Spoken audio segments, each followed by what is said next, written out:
Inilah kondisi kami saat ini. Satu kamar itu ada 20 orang. Untuk kamarnya juga ini tidak ada kamar mandinya. Kami hanya untuk mandi, seperti ini tempatnya. Mereka kabur 64 orang, yang berkhianat 20. Kalau kalian pingin berontak, itu semuanya bergabung, ayo semua orang Indonesia memberontak. Yang nawarin kalian kerja di sana siapa awalnya? Agent, Pak. Pernah ketemu orangnya nggak? Awalnya dari Facebook. Jadi kalian memutuskan berangkat ke sana benar-benar tanpa ketemu orang yang nawarin kalian kerja gitu? Benar. Dipukul, Pak. Yang mukul kamu orang Indonesia apa orang luar? Ini, Pak, satu kampung. Satu kamar, satu tempat tidur, gitu kan bareng, Pak. Bagaimana rasanya nih dipukul oleh bestie sendiri? Iya. Ya, pokoknya pengen dia, Bu. Yakin cuma 2 orang yang pernah datang ke Kamboja dan balik lagi? 2022 itu di Judol. Saya ngajak adik saya. Sudah kerjanya nggak bener, kamu sekalian bawa adik kau pula. Inilah kondisi kami saat ini, Bu, Pak. Yang saat ini yang orang-orang yang tersisa dari 64 orang, yang termasuk bisa dibilang grup 64. Nah, ini posisi untuk kamar kami. Ini yang semuanya berisikan, kalau untuk satu kamar itu ada 20 orang. Di sini letak barang, di sini tempat tidurnya juga, di lantai-lantai ini. Untuk kamarnya juga ini tidak ada kamar mandinya. Kami hanya untuk mandi, seperti ini tempatnya. Ditambah ini juga ada kamar mandi, tapi tidak bisa digunakan sama sekali. Nah, jadi apa yang ada, karena ini yang murah, serasa kami, ini yang kami perlakukan. Nah, tapi kami mengambil kesempatan untuk kamar ini karena ini halaman balkonnya ini luas. Nah, jadi kami pergunakan bisa untuk ngumpul ramai-ramai di sini. Kalau ada sekiranya untuk yang dimitingkan ataupun dibicarakan, kami kumpul ramai-ramai di sini, begitu. Nah, ini untuk satu kamarnya ini dia harganya $20.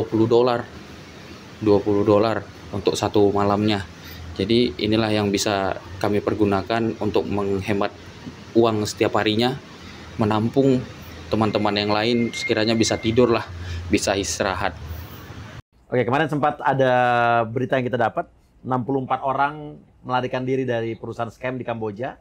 Namun sekarang tersisa tinggal 38 orang, di mana sebagiannya lagi kembali ke perusahaannya untuk bekerja kembali ya.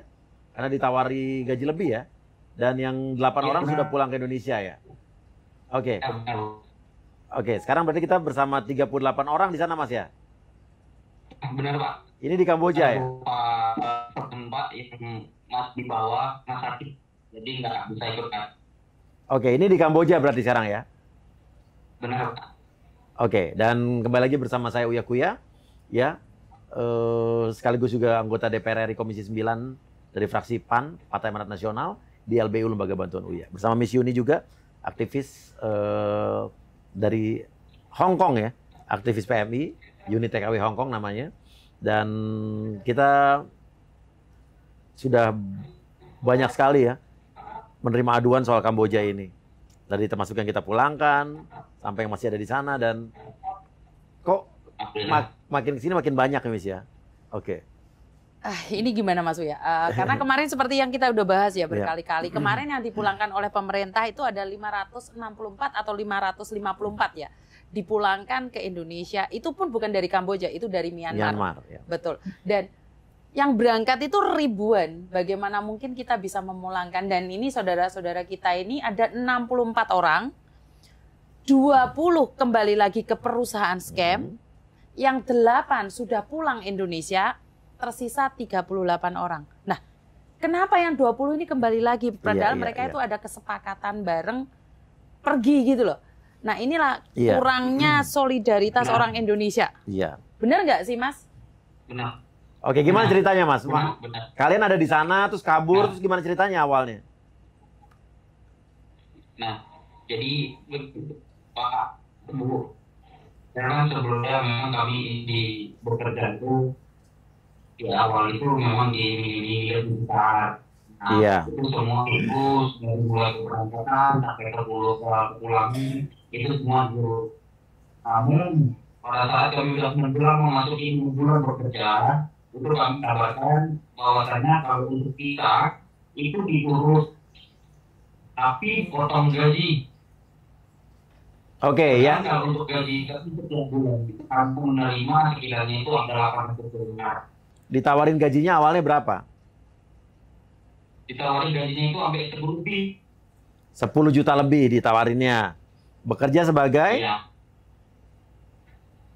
Sebagai itu, awalnya berangkat dari rumah itu di minggu, berjalan dari rumah, izin ke orang tua, itu kerjanya itu. Itu kan Mas. Yang lain? Nah, banyak yang berjalan itu sama saya di awalnya kok. Dibawa kemari, itu awalnya yang dijanjikan di resto. Namun sebagian memang itu kerjanya sebagai judol. Oh, awalnya judol. Judol apa scammer nih? Awalnya semua dijanjikan kerja sebagai judol. Namun sudah sampai di tempat, itu berbeda lagi. Oke, ternyata dipekerjakan sebagai Scam. nipu orang, ya. Modus scamnya gimana? Nah, kalau untuk modus menipunya itu sebagai scam gitu Pak, ataupun e-commerce. Jadi tujuan kita ini cuma ngajak pelanggan. Nah, jadi kalau pelanggannya udah mau, nah ini nanti giliran bosnya yang mengatur semuanya. Kalau pikirannya kalau untuk pelanggannya ini sudah mau ikut dengan kita, gitu. Oke, e-commerce tuh modusnya gimana? Ditawarin apa? Singkatnya aja ditawarin gimana? Apa biar orang pada tahu nih? Nah, jadi seperti TikTok ataupun Shopee. Nah, karena kan kalau Shopee ini kan kita bisa melakukan pinjaman juga. Nah, jadi kalau awal itu kita menginformasikan kepada yang punya Shopee ini atas nama Shopee ini bahwa misalnya Shopee ini melakukan pinjaman, begitu. Nah, setelah melakukan peminjaman, karena untuk penghapusan peminjaman ini agar datanya ini bersih dari peminjaman. Nah, jadi kita membantu kita membantu mereka untuk melakukan penghapusan pinjamannya dengan memasuki, iya. Nah, kita yang awalnya itu kalau kerjaan dari yang awal sampai akhir itu hanya mengajaknya mau atau tidak melakukan penghapusan datanya itu pada saat melakukan pinjaman. Oke, penghapusan data itu dengan cara ngapain? Transfer uang gitu maksudnya? Iya. Sejumlah berapa? Nah, kalau untuk jumlah pinjaman itu kalau kita sendiri yang berbicara itu kadang 5 juta ataupun 7 juta gitu. Oke, berapa rupiah, berapa juta, berapa puluh juta atau berapa ratus juta yang pernah paling banyak kalian dapatkan dari satu orang? Kalau untuk dari satu orang, karena kan kami kalau sudah pikiran untuk yang kami ajakin, yang kami mohonnya itu kami itu kalau untuk langkah selanjutnya itu dari bosnya sendiri Pak. Oh, dilanjutkan sama tim lain ya. Kerjaannya nggak dikasih tahu. Oke. Nah, oke Mas. Intinya sudah berapa lama kalian kerja di scammer itu? Rata-rata 5 bulan Pak. 5 bulan. Berarti ini kira-kira dari bulan November, Desember? 11. November ya? Oke, rata-rata ini dari daerah mana aja nih yang ada di sini nih? Izin Pak, mayoritas Medan Pak. Medan. Yang nawarin kalian siapa waktu itu namanya? Bagaimana Pak? Yang nawarin kalian kerja di sana siapa awalnya? Agent Pak. Siapa namanya? Kita kalau untuk berangkat sendiri kita tidak punya biaya Pak, mau berpaspor itu susah. Oke, pernah ketemu orangnya nggak? Pernah ketemu orangnya nggak? Enggak. Itu hanya dari sosial media. Ya, kalian berhubungan lewat apa jadi? Sosial media Pak. Itu awalnya dari Facebook. Nah, lalu itu bicara terus dari Facebook. Nggak pernah tukar-tukaran nomor telepon gitu? Nggak pernah. Jadi kalian kita diarahkan dari Facebook, itu ikuti nanti sampai di sini ada jumpa yang ini lagi. Nanti setelah selesai pengurus paspor, jumpa lagi dengan ini sampai kemari. Jadi kalian berangkat. Jadi kalian memutuskan berangkat ke sana benar-benar tanpa ketemu orang yang nawarin kalian kerja gitu? Benar. Oh, yang ngurus paspor sendiri berarti? Iya. Oke, terus yang bayarin tiket pesawatnya ke sana? Semua dari agent, Pak. Agent yang bayarin, dia udah siapin tiket? Iya. Oh, jadi mereka udah beliin tiket terus kirimnya lewat apa? Email apa lewat apa? Kalau untuk pengirimannya itu dari Facebook, Pak.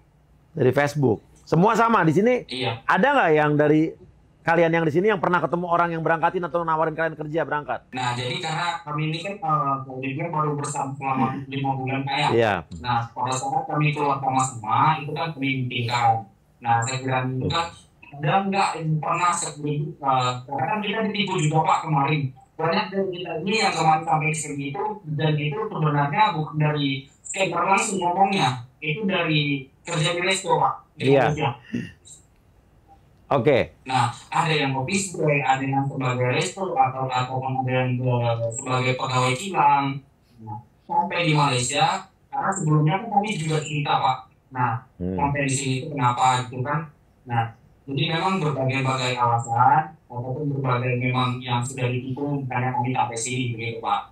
Nah, udah sampai Malaysia, kami juga tidak megang handphone sama sekali untuk handphone itu ditahan.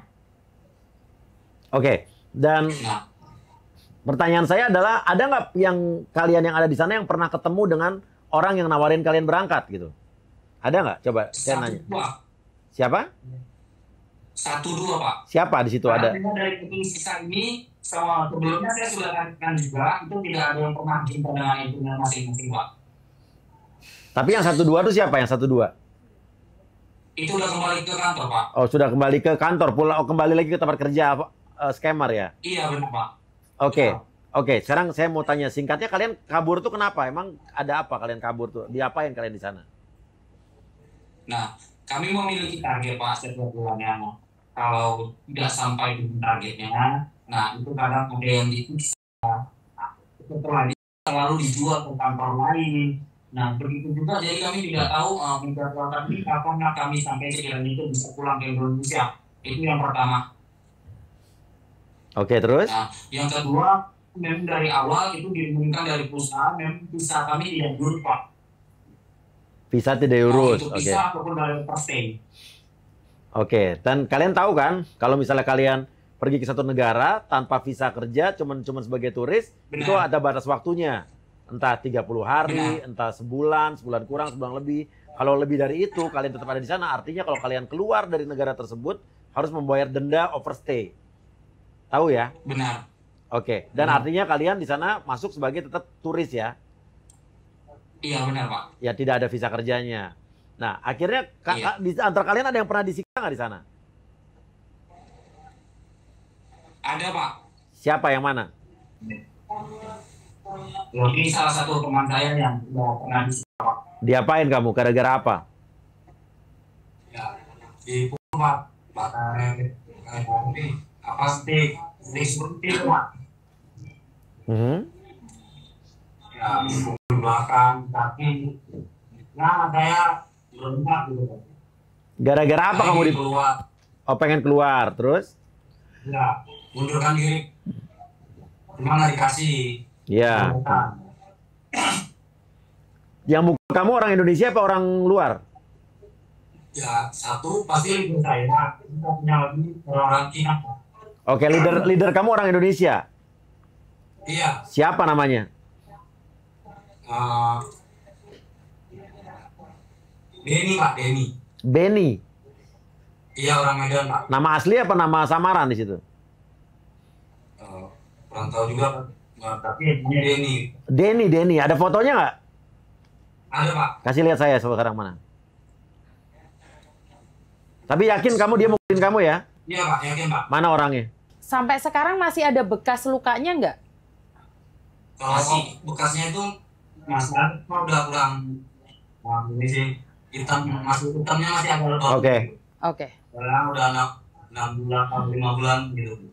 Oke. Denny ini leader berarti di sana ya? Iya, karena dia juga disuruh juga kalau ngapain saya dia yang kain. Kalau apa gimana? Kalau dia tidak memukul dia, maka Denny sendiri yang akan dipukul oleh bos-bos di sana. Tapi Denny ini pelaku artinya ya? Iya. Dia secara sadar di sana emang pelaku ya, pimpinan ya, leader ya. Pelaku. Karena orang kita juga Pak, satu kampung gitu. Satu kampung. Kampungnya di mana? Di Medan Pak. Mana coba fotonya lihat? Sebentar ya Pak. Iya, oke. Tapi ini yang kamu ceritain bener ya? Iya Pak. Oke, coba kita kasih lihat fotonya.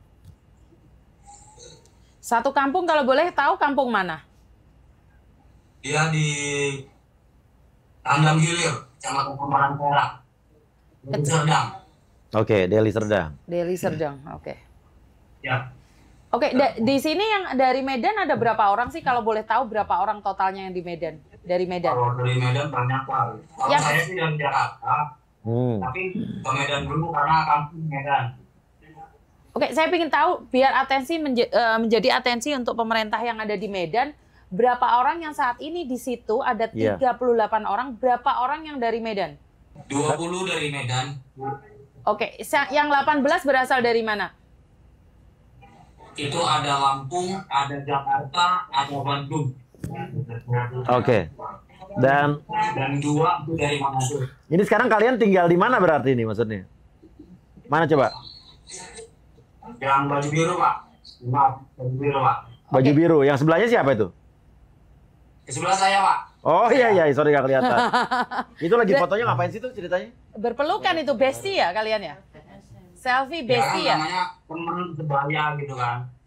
Tapi gimana kamu rasanya sama teman sebaya kamu dipukulin itu gimana rasanya? Ya satu kamar, Pak, satu tempat tidur gitu kan bareng apa? Makan, mimpi gitu bareng.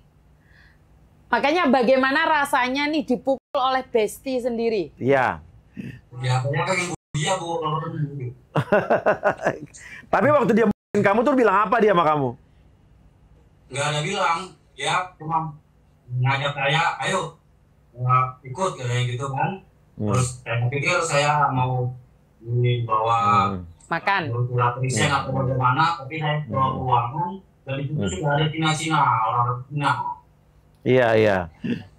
Nah, jadi saya langsung berdiri di situ, langsung dipukul sama dia. Mungkin Brandon udah disuruh untuk saya gitu. Iya. Oke, kita lanjut lagi ya berarti ya.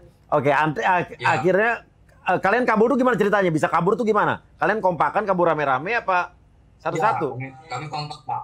Kompak. Gimana caranya ceritanya bisa kabur? Ya kami berontak aja, Pak, gitu, nggak mau kerja.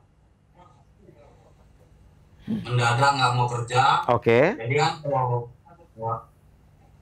langsung mendadak itu kan itu bapaknya Pak bodyguard yang datang, ya kan bisa berani gitu lah. Kami mundur 40, dia udah ngambil anggotanya gitu kan, kelompok-kelompoknya.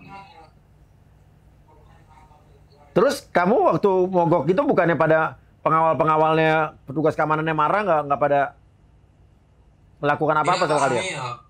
Ya, kami langsung keluar gitu, Pak, dari gedung itu. Aha. Area lapangan, Pak. Ya.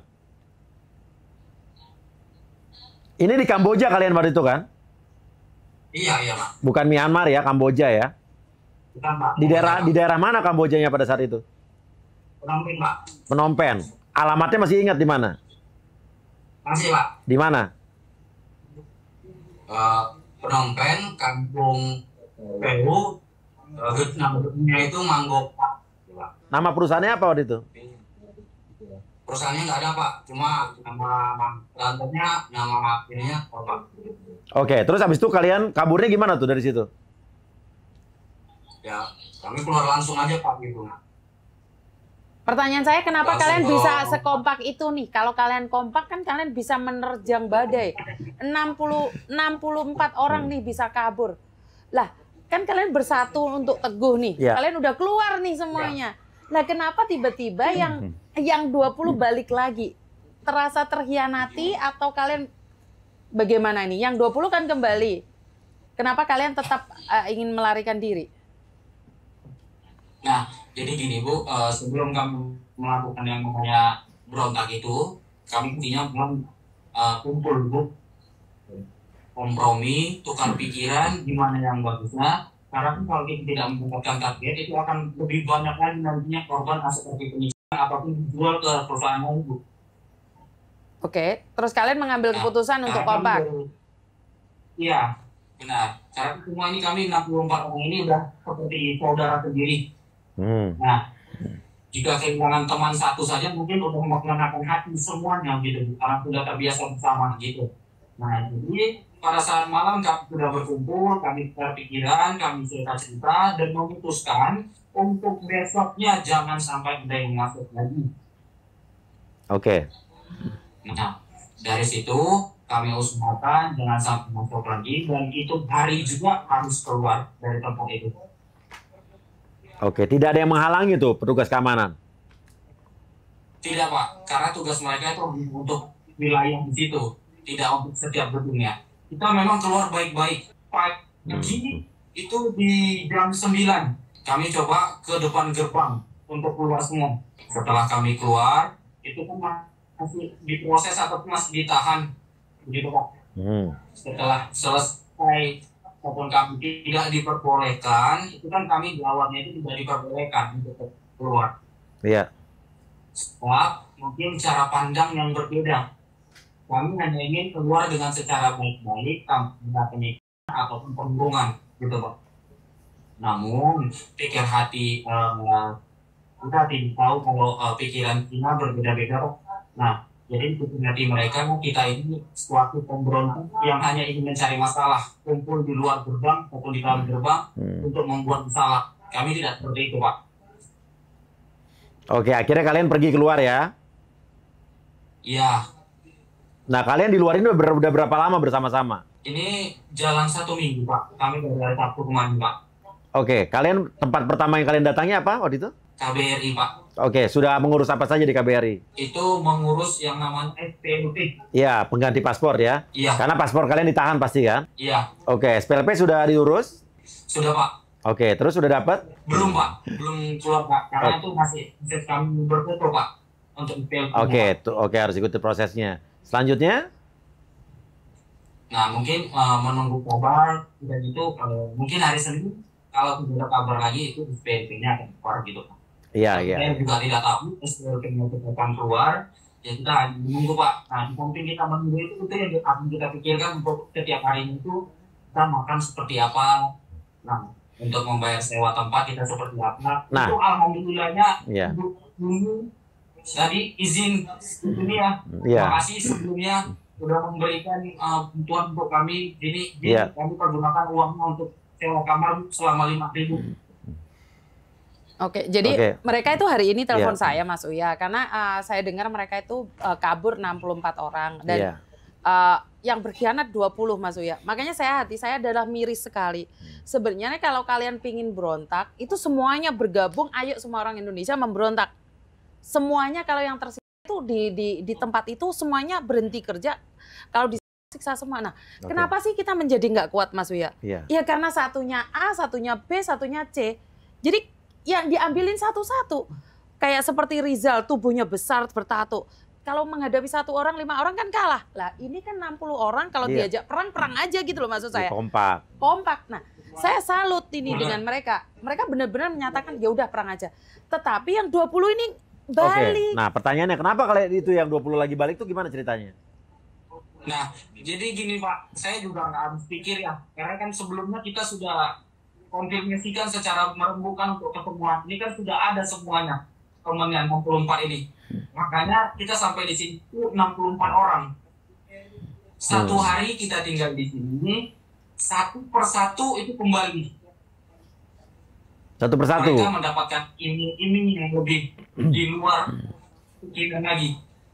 Contoh, open stay ataupun visa akan dibayar, atau akan diturus, akan gaji dinaikkan, akan tidak ada penjualan manusia lagi, akan tidak ada target lagi. Oh, mereka percaya. Saya pribadi, kami tidak bisa memaksa. Iya, karena benar. itu bukan hak kami. Iya. Namun kembali lagi dengan kepemikiran mereka, cara berpikirnya itu bagaimana? Kenapa di awal kita sudah serentak, sampai di sini kami hancur gitu. Oke. Nah, oke. Dan artinya teman kamu yang 20 orang balik ke sana ya? Benar, Pak. Oke, pertanyaan saya, kamu terima gaji sebulan berapa? Untuk terima gaji, itu saya bersihnya itu kami 6 juta, Pak.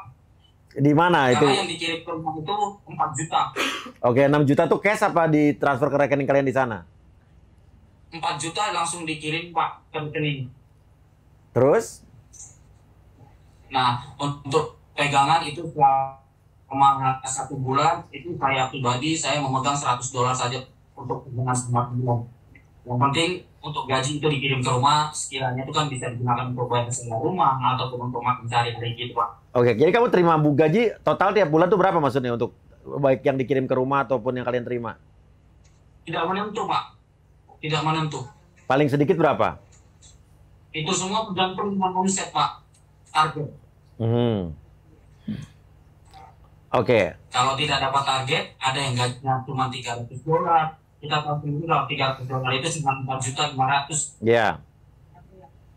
Ada yang lebih perih lagi Pak, itu sekiranya itu gajinya 200.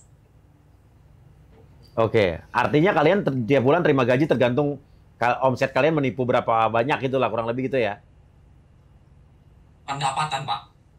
Pendapatan ya, pendapatan itu kan diukurnya berarti dari orang yang kena tipu, berarti benar nggak sih? Benar.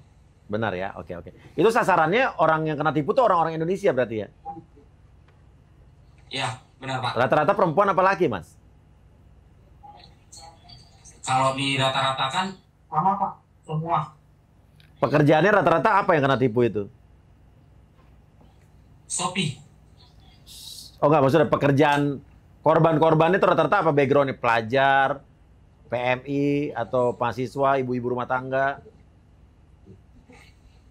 Kalau Sasaran. untuk dia kan ada setiap foto profil Pak ya. Iya. Untuk seperti data Pak, Iya. database. Iya. Nah, itu sudah disediakan dari kantornya. Nah, kita hanya menghubungi saja. Sekiranya dari korban ini pun mau bergabung ataupun melakukan penghapusan untuk pinjamannya.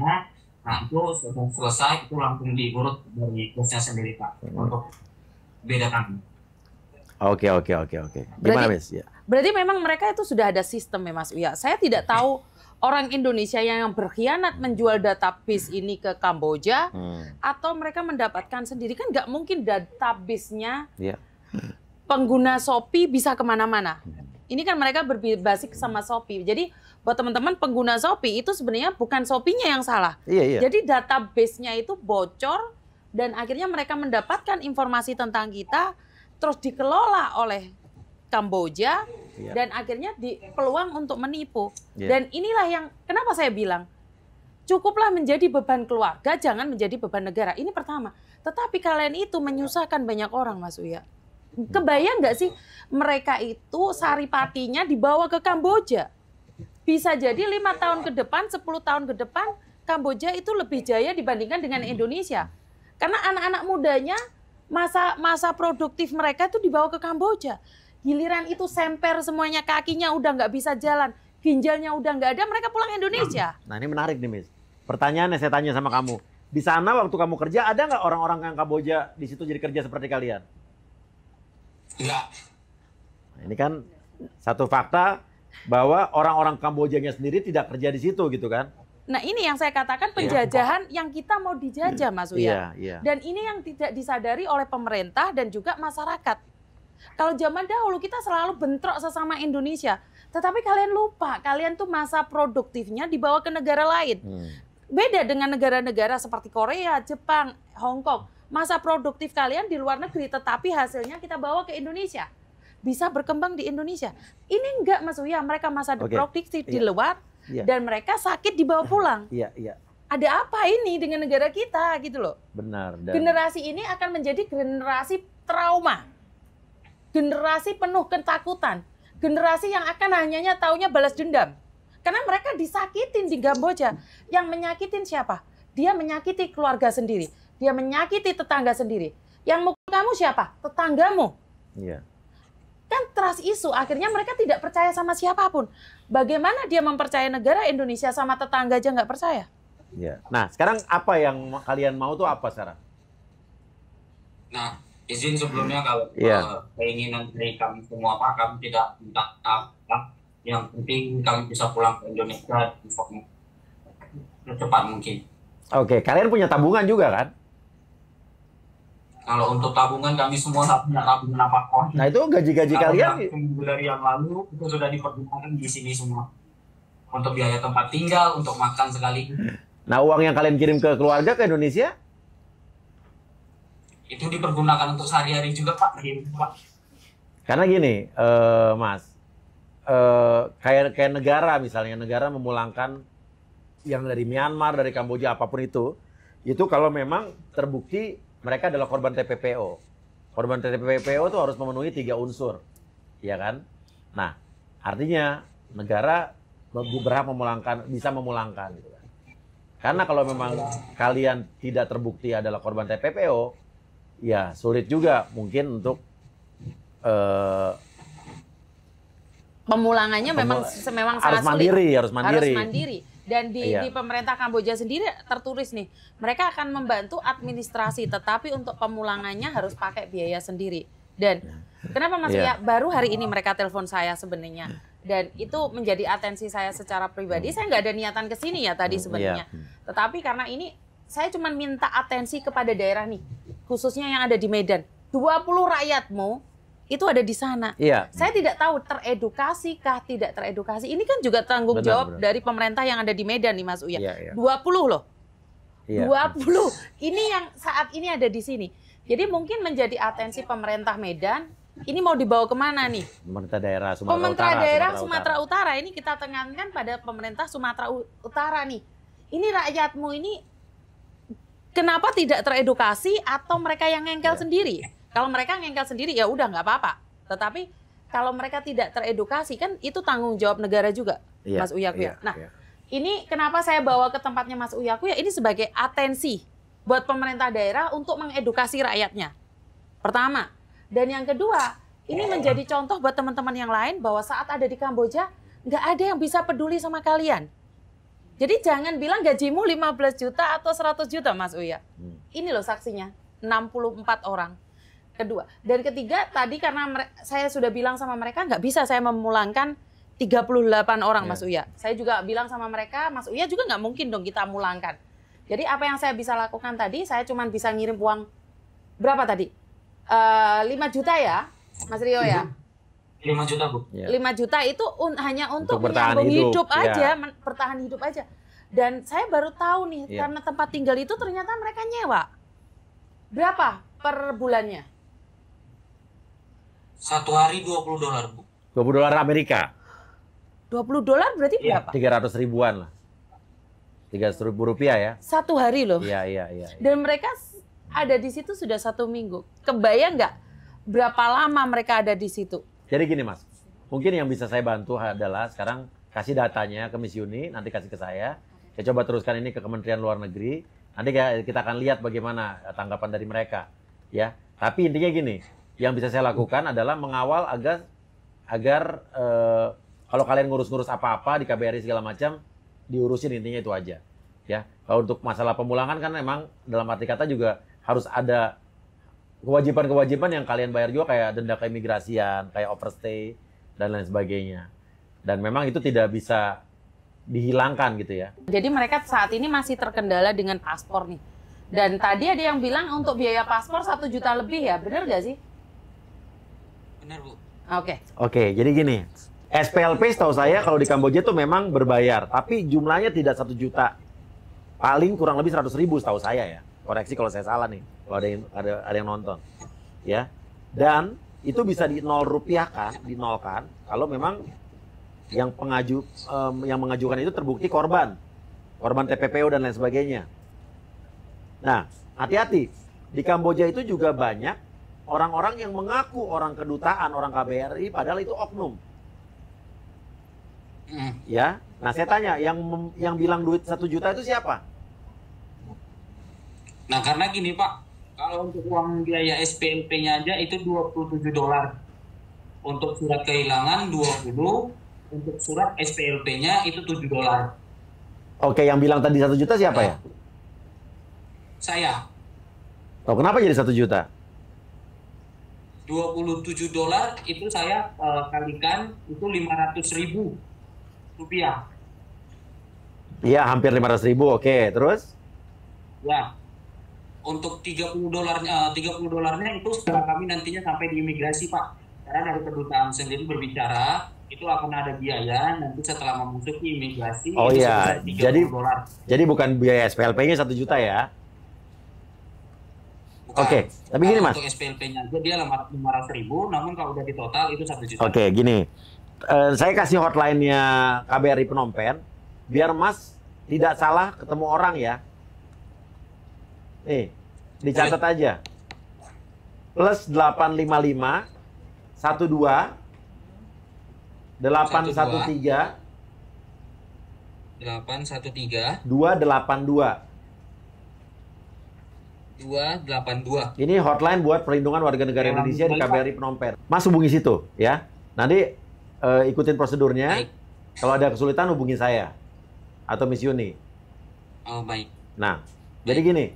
Sekarang kalian maunya apa? Berarti pulang ke Indonesia kan? Benar, Pak. Oke, artinya kalian harus buat SPLP. Yang kalian lakukan benar buat SPLP. Dan di Kamboja itu untuk SPLP udah biometrik.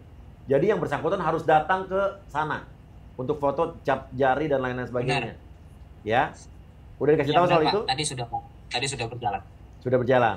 Nah, setelah itu kalian kan harus ada denda overstay atau denda keimigrasian yang harus kalian bayar. Benar, Pak. Oke, sanggup nggak? Kami tidak ada yang sanggup. Nah, Pak, itu dari dia. semua Ini makanya orang pelajaran itu nih buat tidak yang sanggup. nonton. Sekarang kebanyakan orang berangkat ke sana, dapat gaji, saat kalian menikmati pekerjaannya, sorry nih, kita bukan menggurui ya, tapi ini kita bicara kenyataan. Saat kalian menikmati pekerjaannya, dapat gaji segala macam, senang-senang dapat duit, tapi pas giliran kayak begini, nggak ada uang gitu kan.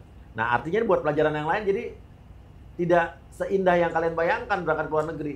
Belum lagi kemarin cerita-cerita yang akhirnya meninggal di yang ada robekan di perutnya, diduga di organ tubuhnya diambil, ada yang kemarin disita di Mas, siapa tadi kemarin? Baru Iwan, ya kan?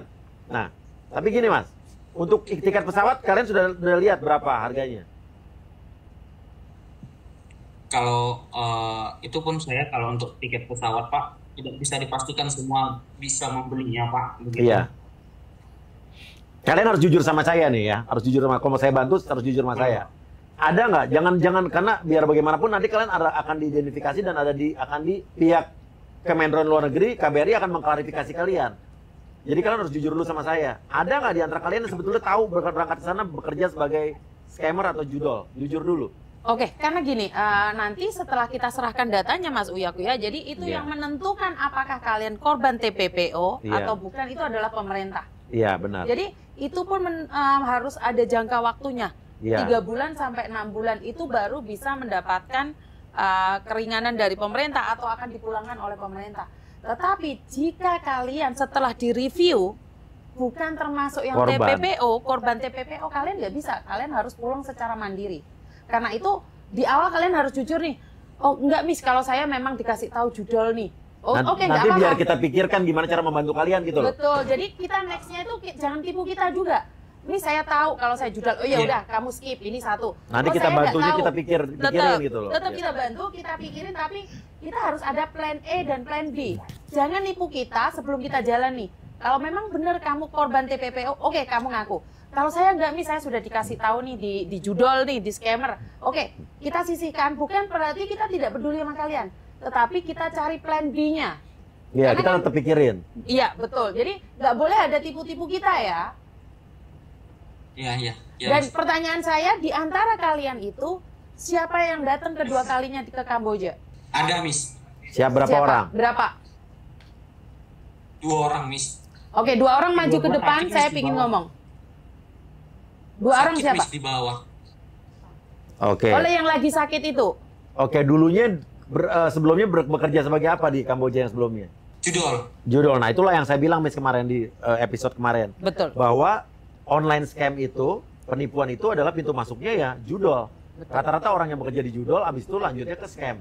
Nah, di scam itulah mereka disiksa, di setum dan lain sebagainya kalau nggak capai target. Oke, nggak apa-apa gini Mas. Gini aja. Saya tidak bisa menjanjikan apa-apa, namun saya di sini sebagai Uyakuya maupun saya sebagai Komisi 9 DPR RI dari fraksi PAN, Partai Amanat Nasional, saya akan membantu kalian dengan tolong kalian berikan data kalian selengkap-lengkapnya ke Miss Yuni dan ke saya. Saya akan langsung teruskan malam, besok udah malam ya, besok pagi ke Kementerian Luar Negeri, PWNI dan juga ke Pak Santo juga, Pak Santo Darmo Sumanto, Duta Besar Kamboja, Duta Besar di Phnom Penh. Saya besok akan telepon beliau langsung. Saya akan teruskan data kalian, insya Allah kalau memang kalian adalah benar-benar korban TPPO, pemerintah, saya akan minta untuk memulangkan kalian. Intinya gitu. Amin. Ya. Ya. Tapi saya tidak janji ya. Makanya kalian juga harus jujur sama kita, sama saya, sama Miss Yuni. Jangan ada yang nutup-nutupi. Ya. Iya. Bener, sekarang saya tanya sekali lagi, ada nggak yang tidak kalian ceritakan atau kalian tutup-tutupi? Jadi biar jelas nih, jangan ibaratnya nanti bikin malu kita berdua juga nih. Betul. Kita udah bantuin ke kanan kiri, ternyata kalian bohongin kita gitu. Enggak, itu sudah sesuai semua, Pak. Yakin ya? Kita soalnya Iya. dibohongin mulu dari kemarin sama Miss Yuni nih. Pertanyaan saya Iya. terakhir ini. Yakin cuma 2 orang yang pernah datang ke Kamboja dan balik lagi? Yakin? Ayo, karena gini loh, kalian boleh nggak jujur, tapi saat kita cek paspor kalian dan kalian bohong, itu akan berdampak ke yang lainnya. Saya tidak akan bergerak sama sekali kalau kalian saat ini menipu kita juga. Jadi jujuro, kan Oke. enak, lebih baik Iya. enak gitu loh. Pertanyaan saya, yakin cuma 2 Baik. orang saja yang Iya. yang kembali? Harus jujur. Karena semua paspor, Ini Wis, data di... lagi Wis. Mas, namanya siapa Mas? Andri, Pak. Andri. Sebelumnya di Kamboja dulu tahun berapa kamu berangkat di Kamboja? 2022 itu di Judol. Judol. Di bola namanya. Di mana? Nah, kalau di Judol kan di sini legal. 7 bulan. Ya legal di Kamboja kan? Iya. Tapi korbannya orang Indonesia juga kan? Di Judol di sini dilindungi. Ya saya tahu Dan betul. semua itu diurus, Pak. Bisa semua diurus. Betul. Oke, yang korban-korbannya customernya orang-orang Indonesia kan? Iya, itu kita iklan dari Snack Video, TikTok, Facebook, IG. Oke, bos kamu dulu orang mana? Medan aslinya, tapi nggak tahu dalam Medan di mananya, Pak. Namanya siapa? Nggak tahu juga, Pak. Cuman denger dari kawan-kawan. Orang Medan nih ya, bosnya ya di sana. Berapa lama kamu kerja judol di sana? Yang pertama 1 tahun 2 bulan, Oke. lagi nyambung 8 bulan. Oke. Nah, sekitar 2 tahun juga sih. Kedua kali balik ke Indonesia, apa namanya? Oke, kenapa kamu dulu balik ke Indonesia ceritanya? Nah, itu kan kita kan kalau 1 tahun itu boleh cuti dulu. Oke. Nah, saya ngambil cuti baru balik lagi karena kan memang nyaman juga. Cuman gaji memang kalau di Judol di sini nggak seberapa sih, Pak. 4 juta 5 juta. Oke, terus akhirnya kamu bisa berangkat ke scam tuh gimana ceritanya? Jadi scammer. Nah, saya jumpa dari kawan lama. Dia Hmm. janjikan ke Judol juga, Pak. Iya. Tapi beda agent. Saya ngajak adik saya. Iya. Terus? Karena kan memang kalau di Judol saya rasa kan aman karena kan 4 tahun saya ngambil di Judol kan. Iya, iya. Jadi saya ajak saja adik saya gitu. Rupanya sampai tiba di Kamboja kok beda tempatnya gitu. Itu seperti penjara ini, saya tanya ini di Judol atau mana ya Pak? Gitu. Oke, kamu taunya judol kan? Jalannya aja, Iya. katanya. Saya nanya nih, kamu bawa adikmu ke Kamboja, Andre? Iya, karena kan dianya memang nggak tamat sekolah. Mana adikmu? Mana adikmu? Ya Tuhan, Dre. Yes. Jadi kamu sudah kerjanya nggak bener, kamu sekalian bawa adik kau pula. Karena kan kemarin itu amat belajar, kan orang tua memang namanya juga faktor ekonomi juga. Kamu orang mana, Andre? Medan Bu. Kau orang Medan. Kau tak kasihan adik kau dipukulin gitu nantinya? Karena kan kalau di Judol ini Bu nggak ada titik Bu. Iya, karena sekarang kamu percaya kan kalau di scam itu kejam? Ya baru inilah pengalaman Nah. mau lagi menjamin kaki ke Kamboja kalau kerjanya di scam Sekarang gini ya. ataupun diiming-imingi di Judol lagi Nama kamu siapa tadi, Mas? Andre. Andre ya? Mas Andre. di Saputra. Oke, judi online tuh emang pintu masuk untuk masuk ke kasus online scam. Ya. Dan rata-rata yang kerja di yang udah bolak-balik itu rata-rata seperti saya bilang kemarin pernah kerja di judol dan itu buktinya jelas kan. Nah, jadi kalau memang kalian adalah korban TPPO ya melakukan penipuan ke warga negara Indonesia tapi kalian korban, kalian tidak bisa dipidanakan memang. Dan kalau di Kamboja kan kau bilang judol itu legal kan? Resmi. Ya. Tapi jangan lupa undang-undang Indonesia judi itu apapun bentuknya itu adalah melanggar hukum. Artinya ini Ya, saya kasih tahu nih buat pelajaran buat semua nih ya, buat pelajaran buat semua. Kalau orang Indonesia bekerja di judi online walaupun di Kamboja itu legal, tapi yang sasarannya yang main judi, member-member yang target kalian adalah warga negara Indonesia, kamu juga tetap bisa dipidanakan oleh hukum Indonesia. Ini yang orang pada nggak tahu nih. Karena tidak pernah dipraktekkan nih di dunia Iya. nyata. Karena orang-orang yang sudah judol di sana, Iya. balik Indonesia nggak nyaman, balik lagi ke sana sampai seperti si Andre ini bawa adiknya lagi. Gitu. Tapi udahlah, kamu udah lewat ya. Tapi harus kamu tahu. Jadi walaupun kamu tadi kan secara hebat bilang, di sini judol di Kamboja legal, resmi, iya. Tapi itu melanggar hukum di Indonesia. Dan kalau kalian ada melakukan itu, apalagi juga dengan sadar dan juga target marketnya yang main judi orang Indonesia, bukan tidak mungkin ya kamu juga kena pasal. Gitu. Paham ya, Andre ya? Andre? Paham Ibu. Ya, jangan dengan PD-nya mengatakan bahwa judi itu legal. Oh, nggak masalah. Tidak, itu jadi masalah kalau Indonesia bertindak loh ya. Kamu tahu kan ceritanya waktu kemarin ada PMI Indonesia di Jepang yang akhirnya dia merampok orang tua, ya kakek apa nenek-nenek lupa. Iya, nenek. Itu ternyata kan karena dia adalah uangnya habis buat judi online. Betul. Lah, itu dia kerja di Jepang, orang Indonesia. Nah perusahaan judi online ini Kamboja ini. Ya sama kan orang Indonesia korbannya. Makanya tadi kan saya Iya. bilang Mas Uya. Jadi kita itu orang-orang Indonesia itu uangnya diperes, santannya dibawa ke Kamboja. Kan tadi kembali lagi. Usia-usia produktif ini dibawa ke Kamboja. Terus yang diperes adalah TKW, TKL, PMI, BMI atau apapun namanya. Pahlawan devisa negara, mereka targetnya utama adalah dari Kamboja, itu targetnya mereka. Kan sama aja kita memeras darah kita. Darah ini dibawa ke Kamboja. Oke, tapi nggak apa-apa lah Mas, mungkin baru tahu nih ya. Saya kasih tahu nih biar teman-teman yang nonton ini juga udah tahu nih. Berikutnya, online scam ya. Paham ya? Online scam kamu lakukan di Kamboja, tapi yang kalian tipu adalah orang-orang Indonesia. Hukum Indonesia tetap berlaku untuk bisa menangkap kalian.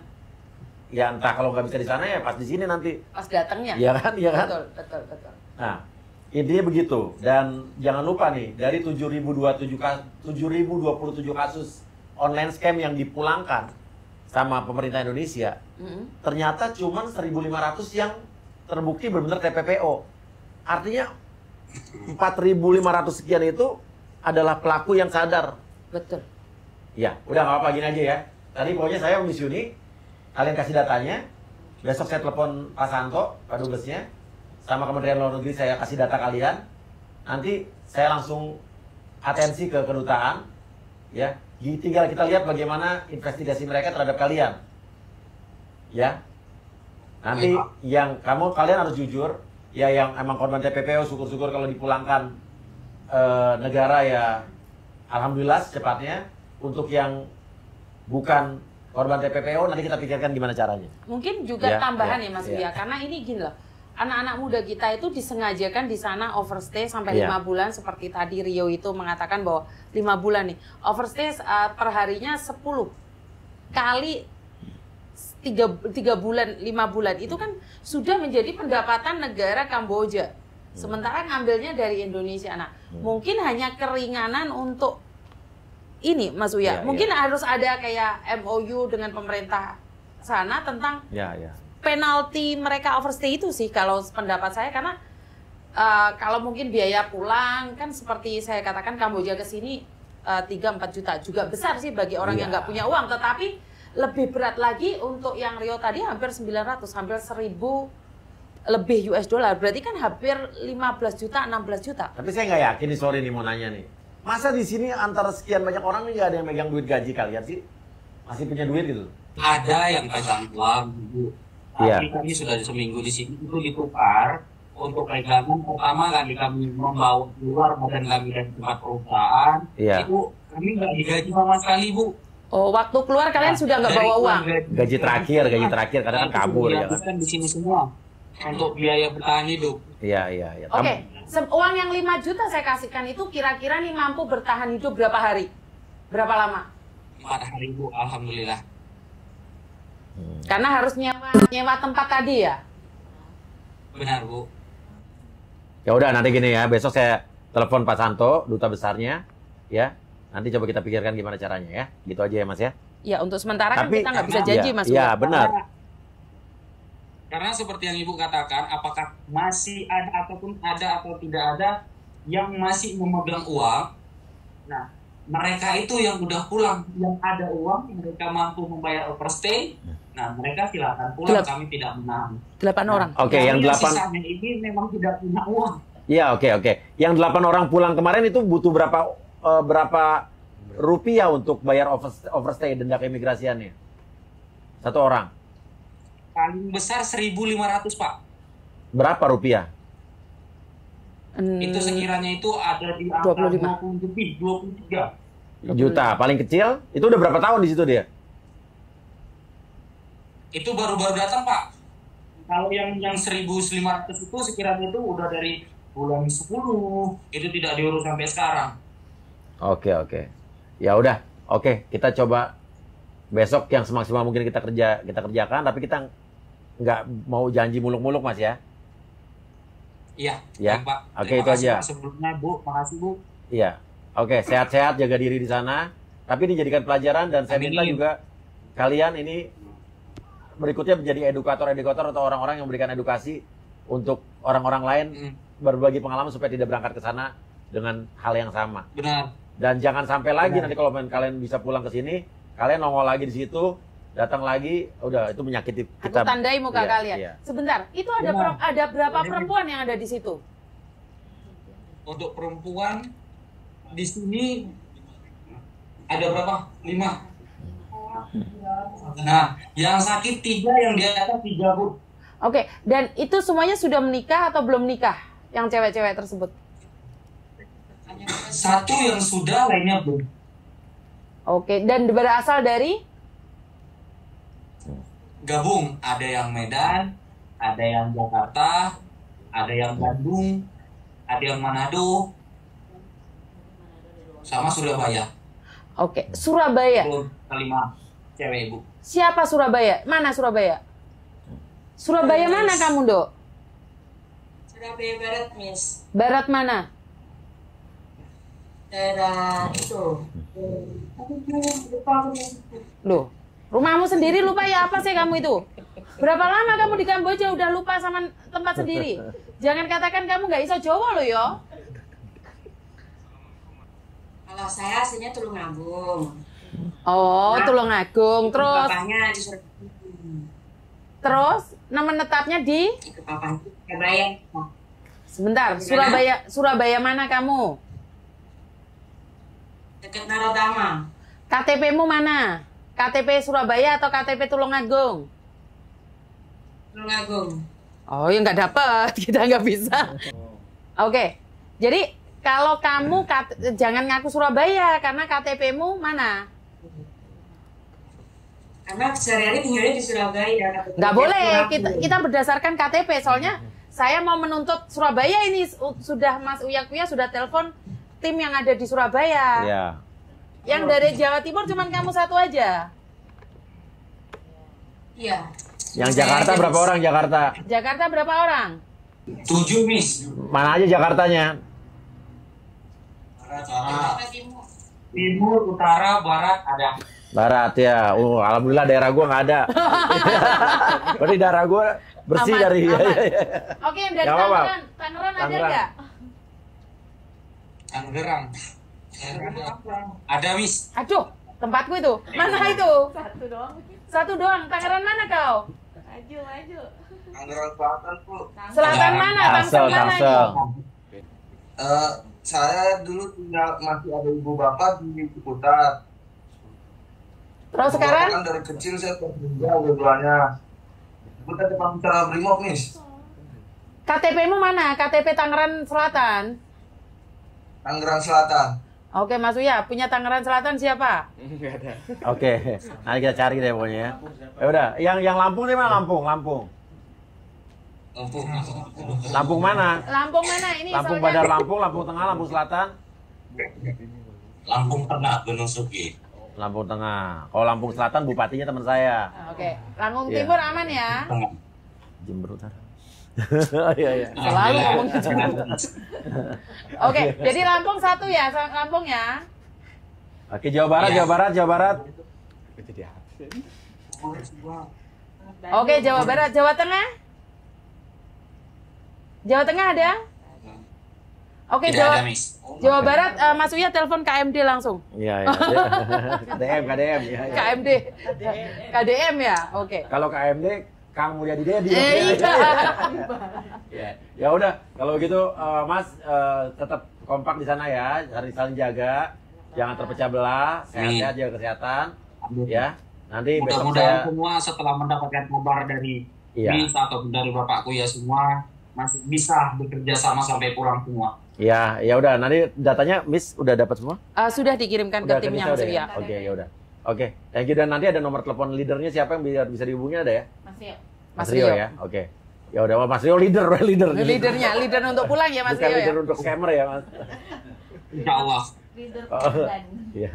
Ya udah. Oke, kalian sehat-sehat ya. Terima kasih ya. Ya.